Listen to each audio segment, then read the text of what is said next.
Welcome and जय Hind dear friends. तो स्वागत है आपका आपके अपने यूट्यूब चैनल एंटर स्टडी पर। तो आज के इस वीडियो में डिस्कस करने वाले हैं सोशल साइंस से रूस की क्रांति। किसकी? रूस की क्रांति। देखिए, इससे पहले मैं आपको 10th क्लास से एक लेक्चर दे चुका हूं जिसमें मैंने आपको 5 लेक्चर कंप्लीट करा दिए थे, यानी 5 चैप्टर आपको कंप्लीट करा दिए थे। जिस भी भाई ने वो वीडियो नहीं देखी, जाओ, प्लेलिस्ट आपकी रेडी है। और जिसने भी चैनल को सब्सक्राइब नहीं किया है, चैनल को सब्सक्राइब कर लो। टेलीग्राम पर जाना, सर्च करना एंटेक स्टडी, वहाँ पर एक ग्रुप मिलेगा, उसमें ऐड हो जाना। जो मैं क्वेश्चंस कराता हूँ उनकी पीडीएफ और सर जो क्वेश्चन कराते हैं उनकी पीडीएफ भी वहीं मिल जाती है। ठीक है, तो डिस्कस करते हैं अपने क्वेश्चंस को। जार साम्राज्य का पतन कब हुआ? जार साम्राज्य का पतन कब हुआ? तो इस क्वेश्चन का राइट आंसर है 15 मार्च 1917 को। ऑप्शन नंबर जो बी है, 15 मार्च 1917 को जार साम्राज्य का पतन कब हुआ? 15 मार्च 1917 को। ठीक है, देखिए क्वेश्चन नंबर सेकंड निकल रखा है, रूस की क्रांति कब हुई? रूस की क्रांति कब हुई? तो रूस की क्रांति हुई आपकी 1917 ईस्वी को। कब? 1917 ईस्वी में। देखिए ऑप्शन नंबर जो स है वही आपका राइट आंसर हो जाएगा। देखिए क्वेश्चन नंबर थर्ड ने क्या बोल रखा है, 1917 की रूस की क्रांति का आरंभ कहाँ से हुआ? 1917 की रूस की क्रांति का आरंभ आपका कहाँ से हुआ? तो हुआ था पेट्रागार्ड से। कहाँ से? पेट्रागार्ड से। ऑप्शन नंबर जो स है वही आपका राइट आंसर हो जाएगा। ठीक है, देखिए क्वेश्चन नंबर 4 ने क्या बोल रखा है, 1917 ईस्वी की रूस की क्रांति का तात्कालिक कारण क्या था? रूस की 1917 की रूसी क्रांति का तात्कालिक कारण क्या था? तो इसका कारण था प्रथम महायुद्ध में रूस की पराजय। प्रथम महायुद्ध में रूस की पराजय। ऑप्शन नंबर जो आपका स है वही आपका राइट आंसर हो जाएगा। ठीक है, डिस्कस करते हैं क्वेश्चन नंबर 5 को। 1917 में रूस का जार था। क्वेश्चन नंबर 5 ने क्या बोल रखा है, 1917 में रूस का जार कौन था? तो वो था आपके निकोलस द्वितीय। कौन थे? निकोलस द्वितीय। ऑप्शन नंबर जो ब है वही आपका राइट आंसर हो जाएगा। लेनिन ने किस सेना का संगठन किया? तो लेनिन ने आपका लाल सेना का गठन किया। किसका? लेनिन ने लाल सेना। लेनिन ल आ रहा तो इसमें लेनिन ने लाल सेना का। ठीक है, देखिए क्वेश्चन नंबर 7 ने क्या बोल रखा है, 1917 ईस्वी की रूसी क्रांति की सफलता का मुख्य कारण क्या था? 1917 की रूसी क्रांति की सफलता का मुख्य कारण क्या था? तो उसका कारण था योग्य नेतृत्व, सैनिकों का समर्थन, लाखों मजदूरों का समर्थन, ये सभी। तो इस क्वेश्चन का राइट आंसर है आपका ऑप्शन नंबर डी। ये तीनों के तीनों इसके सही आंसर हैं। ठीक है, ये सभी आपके राइट आंसर हो जाए। देखिए क्वेश्चन नंबर 8 ने क्या बोल रखा है, खूनी रविवार की तिथि थी। खूनी रविवार की तिथि कितनी थी? तो इस क्वेश्चन का राइट आंसर है आपका 22 जनवरी 1905। कितनी थी? 22 जनवरी 1905। ऑप्शन नंबर जो आपका स है वही आपका राइट आंसर हो जाएगा। ठीक है, कितनी थी? 22 जनवरी 1905। देखिए क्वेश्चन नंबर 9 ने क्या बोल रखा है, खूनी रविवार की घटना हुई थी। खूनी रविवार की घटना हुई थी तो सेंट पीटर्सबर्ग में। ऑप्शन नंबर जो आपका ब है वही आपका राइट आंसर हो जाएगा, सेंट पीटर्सबर्ग में। ठीक है, देखिए क्वेश्चन नंबर 10 ने क्या बोल रखा है, रूस की क्रांति का प्रमुख कारण था। रूस की क्रांति का प्रमुख कारण था तो वो था जारों की निरंकुशता। क्या था? जारों की निरंकुशता। ऑप्शन नंबर जो आपका अ है वही आपका राइट आंसर हो जाएगा। देखिए क्वेश्चन नंबर 11 ने क्या बोल रखा है, रूस की क्रांति के बाद देश में कौन सी व्यवस्था लागू की गई? रूस की क्रांति के बाद देश में कौन सी व्यवस्था लागू की गई? तो वो की गई थी समाजवादी। कैसी? समाजवादी। ऑप्शन नंबर जो आपका ब है वही आपका राइट आंसर हो जाएगा। कैसी? समाजवादी लागू की थी। ठीक है, देखिए क्वेश्चन नंबर 12 ने क्या बोल रखा है, रूसी क्रांति का प्रमुख नेता था। रूसी क्रांति का प्रमुख नेता कौन था? तो लेनिन। लेनिन ने कैसी सेना का निर्माण किया? लाल सेना का। ठीक है, ऑप्शन नंबर जो आपका ब है वही आपका राइट आंसर हो जाएगा। समाजवाद का जन्मदाता था। समाजवाद का जन्मदाता कौन था? तो इस क्वेश्चन का राइट आंसर कार्ल मार्क्स। कौन थे? Karl Marx. समाजवाद के जो जन्मदाता थे, फादर ऑफ समाजवाद कौन थे? Karl marks. ऑप्शन नंबर जो आपका द है वही आपका राइट आंसर हो जाएगा। बेलूसेविकों का नेता कौन था? बोलिशेविकों का नेता कौन था? तो वो थे आपके लेनिन। और लेनिन ने कैसी सेना का निर्माण किया था? लाल सेना का। ध्यान रखना, मोस्ट इंपोर्टेंट क्वेश्चन है लाल सेना वाला। तो देखिए मेंशेविक दल का नेता था। मेंशेविक दल का नेता कौन था? तो वो थे अलेक्जेंडर करेंस्की। कौन थे? अलेक्जेंडर करेंस्की। ऑप्शन नंबर जो आपका ब है वही आपका राइट आंसर हो जाएगा। ठीक है, देखिए क्वेश्चन नंबर 16 ने क्या बोल रखा है, रूसी समाजवादी लोकतांत्रिक दल का गठन किया था। रूसी समाजवादी लोकतांत्रिक दल का गठन किया था। किसने गठन किया था? तो इस क्वेश्चन का राइट आंसर है आपका जॉर्जी प्लेखानोविया। ऑप्शन नंबर जो आपका द है वही आपका राइट आंसर हो जाएगा, जयाज प्लेखानोवा। ठीक है, डिस्कस करते हैं अब यूरोप का विकास, यूरोप में राष्ट्रवाद का विकास। नेक्स्ट टॉपिक यूरोप में राष्ट्रवाद का विकास। देखिए क्वेश्चन नंबर फर्स्ट ने क्या बोल रखा है, राष्ट्रवाद को विकसित करने वाले तत्व हैं। राष्ट्रवाद को विकसित करने वाले तत्व कौन कौन से हैं? समान भाषा, समान जाति, समान वर्ग। तो ये आपके सभी के सभी राइट आंसर है। इनमें से सभी समान भाषा होनी चाहिए, समान जाति होनी चाहिए और समान वर्ग होना चाहिए। ठीक है, जर्मनी के एकीकरण का कर्णधार कौन था? जर्मनी के एकीकरण का कर्णधार कौन था? तो वो थे आपके बिस्मार्क। ऑप्शन नंबर जो ब है कौन थे? बिस्मार्क आपका राइट आंसर हो जाएगा। ठीक है, देखिए क्वेश्चन नंबर 3 ने क्या बोल रखा है? जर्मनी के एकीकरण के मार्ग में कौन बाधा बना हुआ था? जर्मनी के एकीकरण के मार्ग में कौन बाधा बना हुआ था? तो बने थे ऑस्ट्रिया। कौन? ऑस्ट्रिया। ऑप्शन नंबर जो स है आपका वही आपका राइट आंसर हो जाएगा। देखिए क्वेश्चन नंबर 4 ने क्या बोल रखा है? जर्मनी का एकीकरण कब हुआ? जर्मनी का एकीकरण कब हुआ? तो इसका क्वेश्चन राइट आंसर है आपका 1871 ईस्वी में। कब? 1871 ईस्वी में। ठीक है, देखिए क्वेश्चन नंबर 5 ने क्या बोल रखा है? जर्मनी के एकीकरण के लिए बिस्मार्क ने कौन सा कदम उठाया? जर्मनी के एकीकरण के लिए बिस्मार्क ने कौन सा कदम उठाया? तो प्रशा का सैन्यकरण। प्रशा का सैन्यकरण। ऑप्शन नंबर जो ब है वही आपका राइट आंसर हो जाएगा, प्रशा का सैन्यकरण। ठीक है, देखिए क्वेश्चन नंबर 6 ने क्या बोल रखा है? बिस्मार्क ने किस नीति द्वारा जर्मनी के एकीकरण में सफलता पाई? बिस्मार्क ने किस नीति के द्वारा जर्मनी के एकीकरण में सफलता पाई? तो वो थी आपकी रक्त और लोहा नीति। किसमें? रक्त और लोहा नीति। ऑप्शन नंबर जो आपका द है वही आपका राइट आंसर हो जाएगा, रक्त और लोहा नीति। देखिए क्वेश्चन नंबर 7 ने क्या बोल रखा है? फ्रैंकफर्ट की संधि कब हुई थी? फ्रैंकफर्ट की संधि कब हुई थी? तो वो हुई थी आपकी 1871 ईस्वी में। कब? 1871 ईस्वी में। ऑप्शन नंबर जो द है वही आपका राइट आंसर हो जाएगा। इटली का एकीकरण कब हुआ? इटली का एकीकरण कब हुआ? तो हुआ आपका 1870 ईस्वी में। 1870 ईस्वी में इटली का एकीकरण 1870 ईस्वी में हुआ। निम्न में से किसने इटली के एकीकरण को संभव बनाया? निम्न में से किसने इटली के एकीकरण को संभव बनाया? तो इनमें से सभी मैजिनी ने, काबूल ने, गैरिबाल्डी ने। ठीक है, इन तीनों ने ही निम्न में से किसने इटली के एकीकरण को संभव बनाया? इन तीनों ने ही इटली के एकीकरण को संभव बनाया। ठीक है, क्वेश्चन नंबर 10 ने क्या बोल रखा है? विक्टर एमनुएल इटली के किस राज्य का शासक था? विक्टर एमनुएल इटली के किस राज्य का शासक था? तो इस क्वेश्चन का राइट आंसर है आपका सार्डिनिया पिडमांट का। पिडमांट का। देखिए ऑप्शन नंबर जो ब है वही आपका राइट आंसर हो जाएगा, सीजिनिया पिडमांट का। देखिए क्वेश्चन नंबर 11 ने क्या बोल रखा है? इटली के एकीकरण में कौन सा देश बाधा बना हुआ है? इटली के एकीकरण में कौन सा देश बाधा बना हुआ है? तो वो है आपका ऑस्ट्रिया। ऑप्शन नंबर जो द है वही आपका राइट आंसर हो जाएगा। ठीक है, देखिए क्वेश्चन नंबर 12 ने क्या बोल रखा है? काबूल ने ऑस्ट्रेलिया के विरुद्ध किस देश का सहयोग प्राप्त किया? काबूल ने ऑस्ट्रेलिया के विरुद्ध किस देश का सहयोग प्राप्त किया? तो वो थे आपका फ्रांस। ऑप्शन नंबर जो आपका स है वही आपका राइट आंसर हो जाएगा। ठीक है, क्वेश्चन नंबर 13 ने क्या बोल रखा है? रोम का इटली में विलय हुआ। रोम का इटली में विलय हुआ तो हुआ आपका 1870 ईस्वी में। कब? 1870 ईस्वी में। ठीक है, देखिए क्वेश्चन नंबर 14 ने क्या बोल रखा है? ऑस्ट्रेलिया ने इटली के विरुद्ध युद्ध घोषित किया था 1859 ईस्वी में। कब? 1859 ईस्वी में। ऑप्शन नंबर जो आपका अ है वही आपका राइट आंसर हो जाएगा। ऑस्ट्रेलिया प्रसा युद्ध कब हुआ था? ऑस्ट्रेलिया प्रसा युद्ध कब हुआ था? तो हुआ था आपका 1866 ईस्वी में। कब? 1866 ईस्वी में। ऑप्शन नंबर जो आपका द है वही आपका राइट आंसर हो जाएगा। अब बात करते हैं मोस्ट टॉपिक के बारे में, प्रथम विश्व युद्ध का कारण तथा परिणाम। प्रथम विश्व युद्ध का कारण तथा परिणाम। तो चलिए डिस्कस करते हैं क्वेश्चन को। देखिए क्वेश्चन नंबर फर्स्ट ने क्या रखा है? प्रथम विश्व युद्ध के बाद संसार में शांति स्थापित करने के लिए निम्नलिखित में से किस संस्था की स्थापना हुई? तो हुई आपकी राष्ट्र संघ की। किसकी? राष्ट्र संघ की। ऑप्शन नंबर जो आपका स है वही आपका राइट आंसर हो जाएगा। ठीक है, देखिए क्वेश्चन नंबर सेकंड ने क्या रखा? प्रथम विश्व युद्ध किन किन देशों के बीच हुआ? प्रथम विश्व युद्ध किन किन देशों के प्रथम विश्व युद्ध से पूर्व प्रथम विश्व युद्ध किन किन देशों के बीच हुआ? एक मिनट। ये क्वेश्चन ऐसे नहीं है। ठीक है, कैसे? प्रथम विश्व युद्ध से पूर्व यूरोप का सबसे शक्तिशाली राष्ट्र था। यूरोप का सबसे शक्तिशाली राष्ट्र था। ये क्वेश्चन यहाँ से मिटा दीजिए आप, बिल्कुल गलत है ये यहाँ पर। ठीक है, ये क्वेश्चन यहाँ पे बिल्कुल गलत है। ठीक है, ये क्वेश्चन बिल्कुल यहाँ पे गलत है। ठीक है, यहाँ से ऐसे नहीं है ये क्वेश्चन। मैं इस क्वेश्चन को हटा देता हूँ। ठीक है, मैं इसके आंसर भी नहीं बताऊँगा। इसके रिलेटेड आंसर क्वेश्चन था प्रथम विश्व युद्ध से पूर्व यूरोप का सबसे शक्तिशाली राष्ट्र था, तो वो था आपका जर्मनी। ठीक है, देखिए क्वेश्चन नंबर थर्ड ने क्या बोल रखा है? प्रथम विश्व युद्ध के समय संयुक्त राज्य अमेरिका का राष्ट्रपति कौन था?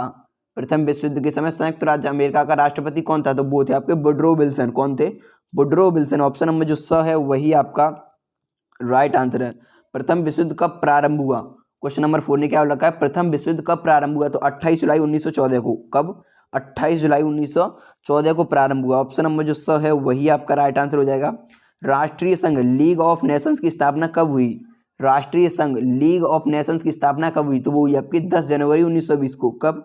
10 जनवरी 1920 को। ऑप्शन नंबर जो आपका स है ब, 10 जनवरी 1920 को, वही आपका राइट आंसर हो जाएगा। और देखिए ये क्वेश्चन मोस्ट है, उत्तर प्रदेश की परीक्षाओं में 2004 में, 5 में, 8 में, 9 में, 13 में आया है, कई बार आया है। ठीक है, लीग ऑफ नेशंस का मुख्यालय कहाँ स्थित है? सॉरी, लीग ऑफ नेशंस का मुख्यालय कहाँ स्थित है? वो है जनेवा। कहाँ पे? जनेवा में। कहाँ पे? ऑप्शन नंबर जो ब है वही आपका राइट आंसर है। ठीक है, देखिए क्वेश्चन नंबर सेकंड ने क्या लगा है? बसाई की संधि हुई थी, बारसाई की संधि हुई थी, तो बारसाई की संधि हुई थी 1919 में। बारसाई की संधि कब हुई थी? 1919 में। ऑप्शन नंबर जो आपका स है वही आपका राइट आंसर हो जाएगा। देखिए क्वेश्चन नंबर 8 ने क्या बोल रखा है? जर्मनी ने प्रथम विश्व युद्ध में कब आत्मसमर्पण किया? जर्मनी ने प्रथम विश्व युद्ध में कब आत्मसमर्पण किया? तो 11 नवंबर 1918 को। कब? 11 नवंबर 1918 को किया था। ऑप्शन नंबर जो आपका स है वही आपका राइट आंसर हो जाएगा। देखिए क्वेश्चन नंबर 9 ने क्या बोल रखा है? प्रथम विश्व युद्ध का मुख्य कारण क्या था? प्रथम विश्व युद्ध का मुख्य कारण क्या था? ऑस्ट्रिया हंगरी के राजकुमार की हत्या।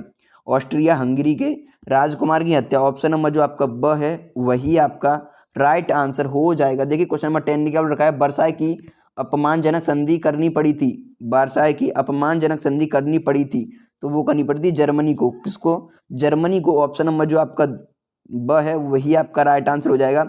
निम्नलिखित में से कौन सा लीग ऑफ नेशंस का अंग नहीं था? निम्नलिखित में से कौन सा लीग ऑफ नेशंस का अंग नहीं था? तो वो आपका सुरक्षा परिषद। ऑप्शन नंबर जो आपका ब है सुरक्षा परिषद आपका राइट आंसर हो जाएगा। ठीक है, सुरक्षा परिषद। डिस्कस करते हैं क्वेश्चन नंबर 12 को। प्रथम विश्व युद्ध कब समाप्त हुआ? तो प्रथम विश्व युद्ध आपका 11 नवंबर 1918 को समाप्त हुआ। प्रथम विश्व युद्ध 11 नवंबर 1918 को समाप्त हुआ। ठीक है, देखिए क्वेश्चन नंबर 13 ने क्या बोल रखा है? संयुक्त राज्य अमेरिका का प्रथम विश्व युद्ध कब शामिल संयुक्त राज्य अमेरिका प्रथम विश्व युद्ध कब शामिल हुआ? तो वो हुआ आपका अप्रैल 1917 में। कब? अप्रैल 1917 में। सॉरी, इस क्वेश्चन कौन सा क्वेश्चन? क्वेश्चन नंबर 13 का अप्रैल 1917 में। अप्रैल 1917 में आपका राइट आंसर हो जाएगा। ऑप्शन नंबर जो स है वही आपका राइट आंसर है। ठीक है, देखिए क्वेश्चन नंबर 14 क्या बोल रहा है? हिटलर किस देश का निवासी था? हिटलर किस देश का निवासी था? 1917 का, वो सॉरी जर्मनी का। किसका? जर्मनी का निवासी था हिटलर। ठीक है, देखिए मेरी साउंड भी चेंज हो गई है, तो डिस्कस करते हैं नेक्स्ट टॉपिक को। देखिए द्वितीय विश्व युद्ध के कारण तथा परिणाम। देखिए क्वेश्चन नंबर फर्स्ट ने क्या रखा है? किस घटना तांत्रिक कारण से द्वितीय महायुद्ध प्रारंभ हुआ? किस घटना से द्वितीय महायुद्ध प्रारंभ हुआ? तो इस क्वेश्चन का राइट आंसर है आपका ऑप्शन नंबर जर्मनी द्वारा पोलैंड पर आक्रमण। जर्मनी द्वारा पोलैंड पर आक्रमण। ऑप्शन नंबर जो स है वही आपका राइट आंसर हो जाएगा। ठीक है, देखिए क्वेश्चन नंबर सेकंड ने क्या रखा है? 1941 ईस्वी में जापान ने किस अमेरिकी बंदरगाह पर हमला किया? तो वो था आपका पर्ल हार्बर। किसने? पर्ल हार्बर पर। कहाँ पर? Pearl Harbor. 1941 ईस्वी में जापान ने किस अमेरिकी बंदरगाह पर हमला किया? तो वो था पर्ल हार्बर। ठीक है, देखिए क्वेश्चन नंबर थर्ड ने क्या बोल रखा है? द्वितीय विश्व युद्ध की निम्नलिखित में से कौन सी लड़ाई सर्वाधिक महत्वपूर्ण मानी जाती है? तो इस क्वेश्चन का राइट आंसर है स्टालिनग्राड की लड़ाई। कौन सी? स्टालिनग्राड की लड़ाई। ऑप्शन नंबर जो आपका स है वही आपका राइट आंसर हो जाएगा। ठीक है, स्टालिनग्राड की लड़ाई। देखिए क्वेश्चन नंबर 4 ने क्या बोल रखा है? जापान ने आत्मसमर्पण किया था। जापान ने आत्मसमर्पण कब किया था? तो वो किया था आपका 14 अगस्त 1945 को। 14 अगस्त 1945 को। ऑप्शन नंबर जो आपका स है वही आपका राइट आंसर हो जाएगा। देखिए क्वेश्चन नंबर 5 ने क्या बोल रखा है? द्वितीय विश्व युद्ध का प्रमुख कारण था। द्वितीय विश्व युद्ध का प्रमुख कारण क्या था? तो वो था आपका वारसाई की संधि। वारसाई की संधि। ऑप्शन नंबर जो आपका द है वही आपका राइट आंसर हो जाएगा, वारसाई की संधि। देखिए क्वेश्चन नंबर 6 ने क्या बोल रखा है? द्वितीय विश्व युद्ध कब प्रारंभ हुआ? द्वितीय विश्व युद्ध कब प्रारंभ हुआ? 1 सितंबर 1939 को। 1 सितंबर 1939 को प्रारंभ हुआ था। ठीक है, डिस्कस करते हैं क्वेश्चन नंबर 7 को। अमेरिका द्वारा नागासाकी पर परमाणु बम कब गिराया गया था? अमेरिका द्वारा नागासाकी पर परमाणु बम कब गिराया गया था? 9 अगस्त 1945 को। कब?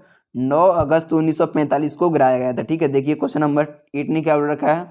द्वितीय विश्व युद्ध में जर्मनी ने बिना शर्त आत्मसमर्पण किया था। द्वितीय विश्व युद्ध में जर्मनी ने बिना शर्त आत्मसमर्पण किया था, तो वो किया था 7 मई 1945 को। कब? 7 मई 1945 को। ऑप्शन नंबर जो आपका ब है वही आपका राइट आंसर हो जाएगा। देखिए क्वेश्चन नंबर 9 ने क्या बोल रखा है? जापान ने अमेरिका के बंदरगाह पर्ल हार्बर पर आक्रमण किया था। जापान ने अमेरिका के बंदरगाह पर्ल हार्बर पर आक्रमण किया था। कब किया था? तो इस क्वेश्चन का राइट आंसर है 7 दिसंबर 1941 को। कब? 7 दिसंबर 1941 को किया था। जो आपका ऑप्शन नंबर जो स है वही आपका राइट आंसर है। देखिए क्वेश्चन नंबर 10 ने क्या बोल रखा है, अमेरिका द्वारा हिरोशिमा पर परमाणु बम कब गिराया गया था। अमेरिका द्वारा हिरोशिमा पर परमाणु बम कब गिराया गया था, तो गिराया गया था 6 अगस्त 1945 को। 6 अगस्त 1945 को अमेरिका द्वारा हिरोशिमा नागासाकी हिरोशिमा पर परमाणु बम कब गिराया गया था, तो 6 अगस्त 1945 को। ध्यान रखना, मोस्ट इंपोर्टेंट क्वेश्चन है। जर्मनी का तानाशाह कौन था, तो ये तो फेमस है भाई, हिटलर साहब। जर्मनी का तानाशाह कौन था, हिटलर। ऑप्शन नंबर जो ब है वही आपका राइट आंसर है। क्वेश्चन नंबर 12 ने क्या बोल रखा है, अमेरिका का द्वितीय विश्व युद्ध में सम्मिलित होने का तात्कालिक कारण क्या था, तो जापान द्वारा पर्ल हार्बर पर आक्रमण। जापान द्वारा पर्ल हार्बर पर आक्रमण। ऑप्शन नंबर जो आपका ब है वही आपका राइट आंसर हो जाएगा। हिटलर का संबंध किस देश से है, तो वह आपका जर्मनी से। किससे, जर्मनी से। ऑप्शन नंबर जो ब है वही राइट आंसर है। देखिए क्वेश्चन नंबर 14 ने क्या बोल रखा है, जर्मनी में नाजी दल की स्थापना किसने की। जर्मनी में नाजी दल की स्थापना किसने की, तो वो की आपके हिटलर ने। किसने, हिटलर ने। ऑप्शन नंबर जो आपका ब है वही आपका राइट आंसर हो जाएगा। ठीक है, डिस्कस करते हैं क्वेश्चन नंबर आगे। भारत में यूरोपीय शक्तियों का आगमन एवं प्रचार। भारत में यूरोपीय शक्तियों का आगमन एवं प्रचार। देखिए क्वेश्चन नंबर फर्स्ट ने क्या बोल रखा है, भारत में आने वाली प्रथम यूरोपीय शक्ति कौन सी थी, तो भारत में आने वाली प्रथम यूरोपीय शक्ति थी पुर्तगाली। कौन सी, पुर्तगाली। ठीक है, पुर्तगाली। देखिए क्वेश्चन नंबर सेकंड ने क्या बोल रखा है, भारत में पुर्तगालियों की राजधानी कहाँ थी। भारत में पुर्तगालियों की राजधानी कहाँ थी, कहाँ थी, गोवा में। ठीक है, गोवा में। तभी तो आपको देखा होगा, सुना होगा कि गोवा की ड्रेस अजीब अजीब है। तो सबसे लास्ट तक पुर्तगाली हमारे देश में कहाँ पर रहे हैं, गोवा में ही रहे हैं। गोवा में बहुत अभी कुछ टाइम पहले ही गए हैं, वो ज़्यादा टाइम नहीं हुआ, कुछ वर्ष पहले ही गए हैं। ठीक है, गोवा में ही रहे हैं पुर्तगाल। ठीक है, जब उन्हें लगा कि भारत में अब हमारा कुछ नहीं है तब गए वो। अंग्रेजी ईस्ट इंडिया कंपनी की स्थापना कब हुई, अंग्रेजी ईस्ट इंडिया कंपनी की स्थापना 1600 ईस्वी में कब हुई थी, 1600 ईस्वी में। ऑप्शन नंबर जो आपका स है वही आपका राइट आंसर हो जाएगा। क्वेश्चन नंबर 4 ने क्या बोल रखा, ईस्ट इंडिया कंपनी ने भारत में अपनी प्रथम व्यापारिक कोठी कहाँ पर स्थापित की थी। कहाँ पर स्थापित की थी, सूरत में। कहाँ पर, सूरत में। ऑप्शन नंबर जो आपका अ है वही आपका राइट आंसर हो जाएगा। प्लासी का युद्ध कब हुआ था, तो प्लासी का युद्ध 1757 ईस्वी में। कब, 1757 ईस्वी में हुआ था प्लासी का युद्ध, 1757 ईस्वी में। बक्सर का युद्ध कब हुआ था, तो बक्सर का युद्ध हुआ था आपका 1764 ईस्वी में। कब, 1764 ईस्वी में। ऑप्शन नंबर जो आपका द है वही आपका राइट आंसर हो जाएगा। भारत में अंग्रेजी साम्राज्य का संस्थापक कौन था, भारत में अंग्रेजी साम्राज्य का संस्थापक कौन था, तो वो थे आपके क्लाइव। कौन, क्लाइव। ऑप्शन नंबर जो आपका ब है वही आपका राइट आंसर है। ठीक है, देखिए क्वेश्चन नंबर 8 ने क्या रखा है, अंग्रेजी तथा फ्रांसीसी के मध्य कर्नाटक के कितने युद्ध किए गए, तो ये आपके तीन युद्ध हुए। ऑप्शन नंबर जो आपका ब है वही आपका राइट आंसर हो जाएगा। ठीक है, देखिए क्वेश्चन नंबर 9 ने क्या बोल रखा है, कर्नाटक का प्रथम युद्ध कब आरंभ हुआ, कर्नाटक का प्रथम युद्ध कब प्रारंभ हुआ, तो क्वेश्चन नंबर 9 का ऑप्शन नंबर अ 1744 ईस्वी में। कब, 1744 ईस्वी में। देखिए क्वेश्चन नंबर 10 ने क्या बोल रखा है, कर्नाटक का तीसरा युद्ध कौन सी संधि के समाप्त हुआ, कर्नाटक का तीसरा युद्ध कौन सी संधि के साथ समाप्त हुआ, तो आपका पेरिस की संधि के साथ। किसकी, पेरिस की संधि के साथ। ऑप्शन नंबर जो आपका अ है वही आपका राइट आंसर है। भारत में पुर्तगाली साम्राज्य का वास्तविक संस्थापक कौन था, तो वो थे आपके अल्मीडा। कौन थे, अल्मीडा। ऑप्शन नंबर जो अ है वही आपका राइट आंसर हो जाएगा। देखिए क्वेश्चन नंबर 12 ने क्या बोल रखा है, फ्रेंच ईस्ट इंडिया कंपनी की स्थापना कब की गई थी, तो वो की गई थी आपकी 1644 ईस्वी में। कब, 1644 ईस्वी में। ठीक है, देखिए क्वेश्चन नंबर 13 ने क्या बोल रखा है, यूरोप के किस देश ने सर्वप्रथम भारत में अपना उपनिवेश स्थापित किया, तो वो थे आपके पुर्तगाल। किसमें, पुर्तगाल। यूरोप के किस देश ने सर्वप्रथम भारत में अपना उपनिवेश स्थापित किया, पुर्तगाल में। ठीक है, देखिए क्वेश्चन नंबर 14 ने क्या बोल रखा है, निम्नलिखित में से कौन सा भारत में फ्रांसीसी उपनिवेश था, कौन सा फ्रांसीसी उपनिवेश था, वो था आपका पांडिचेरी। कौन था, पांडिचेरी। देखिए क्वेश्चन नंबर 15 ने क्या बोल रखा है, प्लासी के युद्ध के समय बंगाल का नवाब कौन था, प्लासी के युद्ध के समय बंगाल का नवाब कौन था, सिराजुद्दौला। कौन था, सिराजुद्दौला। ऑप्शन नंबर जो अ है वही आपका राइट आंसर है। देखिए आज की वीडियो में बताइए कैसे क्वेश्चन लगे, मैंने बहुत अच्छे क्वेश्चन कराए हैं। आपको पता है प्रथम विश्व युद्ध से द्वितीय विश्व युद्ध से भारत में यूरोपीय शक्तियों का आगमन एवं प्रचार। भाई साहब आज के क्वेश्चन तो जबरदस्त थे, जो कितने जबरदस्त थे, मौजा आ गई आपको आज तो। बहुत अच्छे क्वेश्चन है। जिसने भी चैनल को सब्सक्राइब नहीं किया चैनल को सब्सक्राइब कर लेना एंड बेल आइकन को भी प्रेस कर लें, जिससे वीडियो का नोटिफिकेशन सबसे पहले आपको मिले। और देखिए हमारे चैनल पर 3 लेक्चर आ रहे हैं डेली। सर मैथ का डाल रहे हैं, मैं बायो एंड आपकी जो सोशल साइंस उसका डाल रहा हूँ। और तो फिर भी आप चैनल पर सपोर्ट नहीं कर रहे हो, फिर भी 4-5 व्यूज आ रहे हैं यार, थोड़ा सपोर्ट करो। थोड़े चैनल को सब्सक्राइब कर लिया करो, शेयर वेयर कर दिया करो भी, फेसबुक पर, इंस्टाग्राम पर, जहाँ कहीं भी हो सब पे लगाओ स्टेटस को, ठीक है। तो फिर मिलते हैं नेक्स्ट वीडियो में, तब तक के लिए टेक केयर, बाय गाइस।